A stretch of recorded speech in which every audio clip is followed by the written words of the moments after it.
నమస్తే రమగారు. నమస్తే జయ. రమగారు, సమ్మర్ వేసవి కాలంలో తినవలసిన ఆహార పదార్థాలు ఏమిటి? అంటే ఎలాంటి ఫుడ్ తీసుకోవాలి? మనము సీజన్ బట్టి మార్చుకోవాల్సిన పరిస్థితి కదా రమగారు. అవును కదా. కాబట్టి మనం వేసవిలో ఎలాంటి ఫుడ్ తీసుకుంటే బాగుంటుంది? బేసిక్ అన్నం అన్ని సీజన్స్లోనూ ఒకటే. వేడివేడి అన్నమా చల్లన్నమా అనేది తేడా.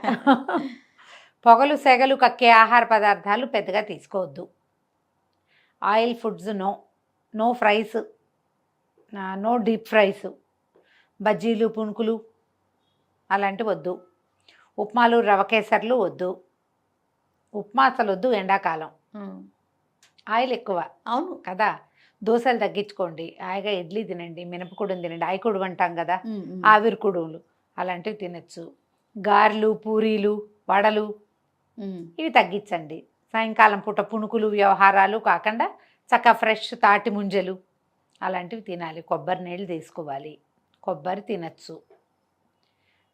కొంచెం నీటి కూరలు ఎక్కువ ఆయిల్స్ వేయకుండా పలచగా ఉండేవి నీటి కూరలు. పెసరపప్పు ఎక్కువ తీసుకోవటం, వడదెబ్బ తగలకుండా. బియ్యపు రవ్వ జావలు పెసరపప్పుతో చేసుకునేవి, పలచగా కిచిడి లాంటివి చేసుకుంటాము. ఇవన్నీ వేడివేడిగా తినాలన్నది ఏం లేదు. కొంచెం చల్లబడిన ఆహారం తింటే ఒంటికి హాయిగా ఉంటుంది. ఇంకా కొంచెం సెగలు పొగలు కక్కుతున్నది తిన్నామనుకో ఇంకా కొంచెం చెమట పోసి నిస్త్రాణ వస్తుంది, తిన్నది ఓపిక ఉండదు, నీరసం వస్తుంది. ఇక ఎట్లాగూ ఎండాకాలం కాబట్టి మామిడికాయతోటి చేసేటువంటి రకరకాల పదార్థాలు, మామిడికాయలు ఎక్కువ. అవును, చక్కగా మల్లెపూలు అవి పెట్టుకుంటూ ఉంటాం. ఆహారాల్లో భాగంగా పువ్వుల వాసన వస్తుంటే సంతోషంగా ఉంటుంది కదా. ఇది ఎలా అంటే ప్రతిసారి మనం సీజన్లు మార్పు వచ్చినప్పుడల్లా మనమేం మార్చుకోం, మనమేం అనం, ఆటోమేటిక్గా మారిపోతుంది. అబ్బా ఇంత వేడివేడి అన్నం ఎవడు తింటాడు, ఏదో చల్లగా అంత అన్నం పొద్దునే రాత్రి అన్నం ఉంటే ఒక గుప్పెడు అన్నం తింటే సరిపోతుంది. పులిహార్లు అవి తగ్గించండి, పులిహార్లు వద్దు. దాని బదులు దద్దోజనం బెస్ట్. అవును, పెరుగన్నం కలుపుకొని కొంచెం చిన్న తాలింపు వేసుకునో వేసుకోకుండానో కాసిన ధాన్యం గింజలు వేసుకుని 2 జామకాయ ముక్కలు వేసుకుని లేదా 2 యాపిల్ ముక్కలు వేసుకుని అరటిపండు ముక్కలు వేసుకునో పెరుగన్నం తింటే కడుపులో చల్ల కదలకుండా ఉంటుంది. మజ్జిగ అన్నం అలాంటివి పెంచుకుంటే బాగుంటుంది. ఈ చింతపండు వ్యవహారం కొంచెం తగ్గించుకుని మామిడికాయ పులుపుని యాడ్ చేసుకోండి. ఇప్పుడు రసం అది పెట్టుకున్నాం అనుకోండి రమ్మగారు, చింతపండుకు బదులు మామిడికాయ రసం, పచ్చి మామిడికాయ రసం చాలా బాగుంటుంది. మామిడికాయ చారు ఎలా చేసుకోవాలో మన ఛానల్లో ఉంది, వెతకండి. పచ్చి మామిడికాయ రసం బాగుంటుంది, హాయిగా ఉంటుంది అన్నంలో తినడానికి. తోతాపూరి మామిడికాయలు అయితే బెస్ట్. ఇప్పుడు వస్తాయి అంటారా? ఇంకొక 15 రోజులు పోతే వచ్చేస్తాయి. తర్వాత ఏమో కొంచెం జావలు తాగటం, బియ్యపు రవ్వ జావని, తర్వాత జొన్న గట్కని, తర్వాత రాగి మాల్ట్ మామూలుగా రాగిపిండి, పచ్చి రాగిపిండి అయినా సరే శుభ్రంగా ఉడకబెట్టుకోండి. నేను ఒక మంచి మెథడ్ చెప్తా. పచ్చిదే రాగిపిండి, మనం మాల్ట్ చేసింది కాదు, రాగులు పట్టించాం లేదా బజార్ నుంచి తెచ్చుకున్నాం రాగిపిండి, రాత్రి నీళ్ళల్లో పోసి కలిపి పక్కన పెట్టండి. తెల్లారేసరికి కొంచెం పులుస్తుంది, అది ఉడికించుకోండి. దాంట్లో మజ్జిగ ఉప్పు వేసుకోండి. ఎక్సలెంట్గా అద్భుతమైన probiotic, iron rich, copper rich, అది కాల్షియము చల్లగాను ఉంటుంది. సూపర్. అది చల్లారాక తీసుకోవటమే.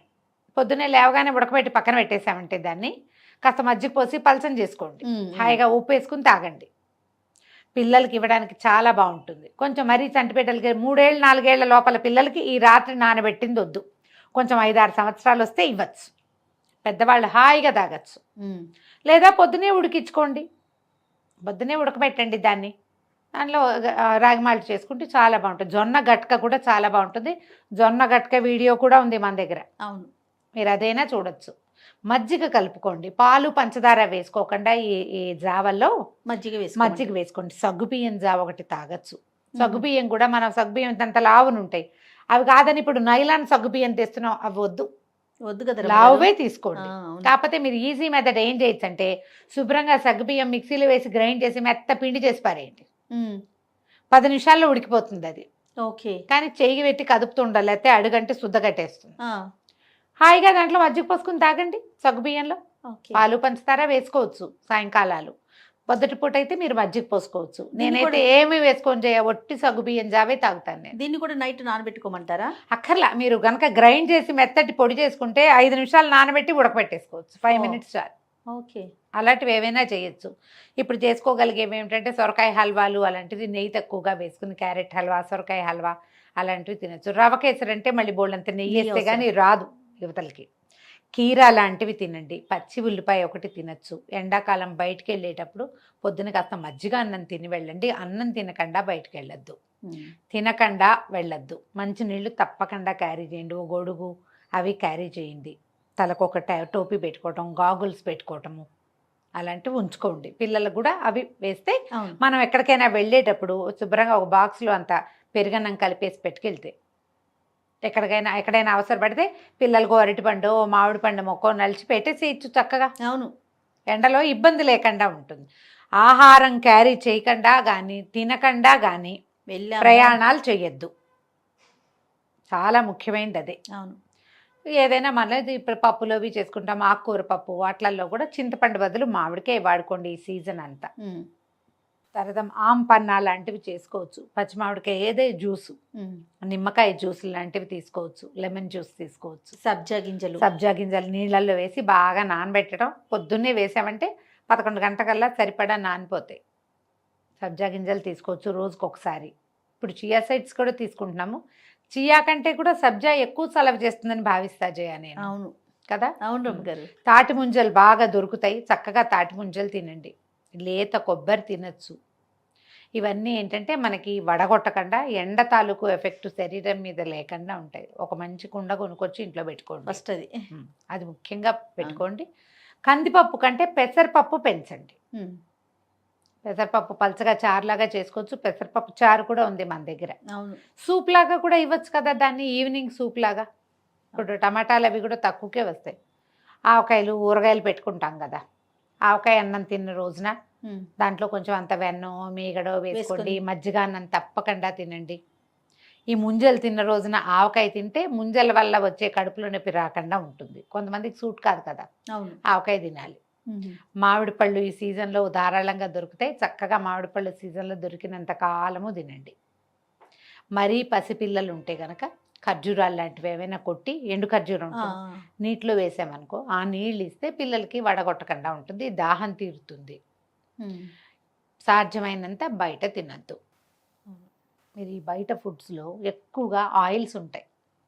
యూజ్డ్ ఆయిల్స్ ఉండే అవకాశం ఉంది. నిల్వ ఉండటం కోసం ఎక్కువసేపు ఉండటం కోసం ఆయిల్ ఎక్కువ పడుతుంది. ఆ నూనె కూడా వాళ్ళు యూజ్డ్ ఆయిల్ వేస్తారేమో మీకు తెలియదు. నూనె తగిలిందంటే దాహం పెరిగిపోతుంది. దాహం వేసిందంటే అన్నం తగ్గిపోతుంది. ఆహారం తగ్గితే ఆటోమేటిక్గా నీరసం వస్తుంది కదా. సాధ్యమైనంత అన్నం తినండి. ఒకవేళ చపాతీలు, గోధుమ రొట్టెలు అలవాటు ఉన్న వాళ్ళు దాంతోపాటు కొంచెం మజ్జిగ అన్నాన్ని యాడ్ చేసుకోండి.